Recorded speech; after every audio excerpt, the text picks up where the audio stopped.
is not that as easy and simple, but sometimes it gets stressful. But there was Dan always there, guiding Raj to the college admission process and to make him successful to get admission in many colleges of his choice. Dan, thank you. Thank you very much. First of all, I'd like to thank the Vittoria family for just having me here tonight. It's an incredible honor, and I thank you all for your time and your presence here. And this is completely unprepared. In fact, I didn't expect for Ajay to invite me up, so believe me when I say this is an incredible honor. But as I was walking up here and as I was sitting down, I was thinking about what I might say if I had to say something, which I now have to. I'll start with this. I've worked with a lot of students over my life. In fact, I've dedicated my entire life to working with students. And I would say in some capacity, I've been working with students for the last 14 years.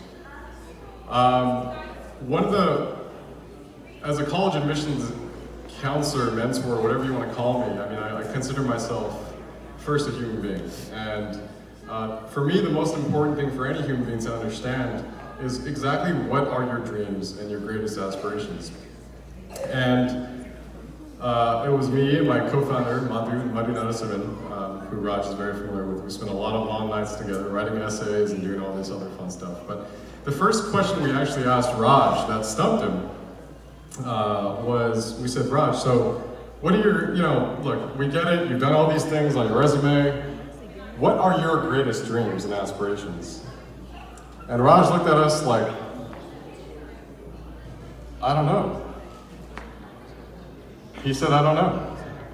And he had a resume from A to Z. And he said, I don't know.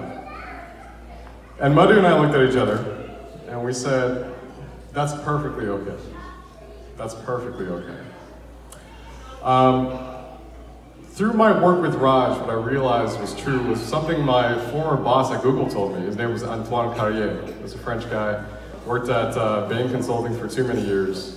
And here he was, my manager. I was about to leave Google, and I said, hey, Antoine, can you give me some recommendations on what it's like to start your own company?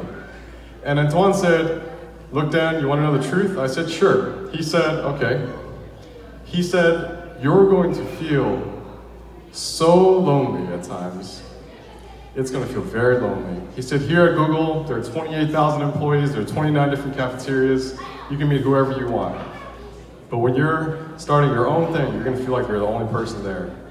He said, but although your lows will feel very, very, very low, he says your highs will feel incredibly high.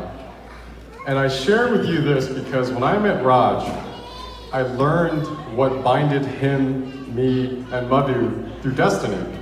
Not only was it a commitment to service, I would say that we had all experienced incredible lows, and my task was to help them navigate through all those lows in life, including the ones that not just he lived, but I think also his family shared in.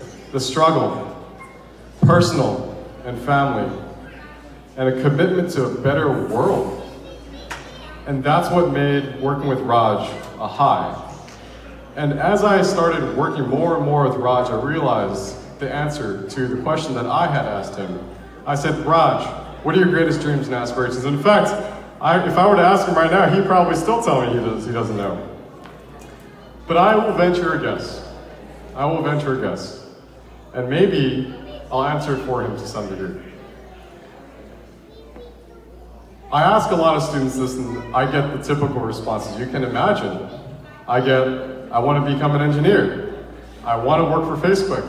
I want to build the next coolest AI, the next robotic arm, or I want to become a Wall Street trader, work in equity research, work in hedge funds, whatever. Maybe even I want to become president of the United States. By the way, Raj never said that. All right, everyone says that about him. I think Raj's greatest dream and aspiration is what he already is right now. Before he is an entrepreneur, before he's the President of the United States, and I hope so.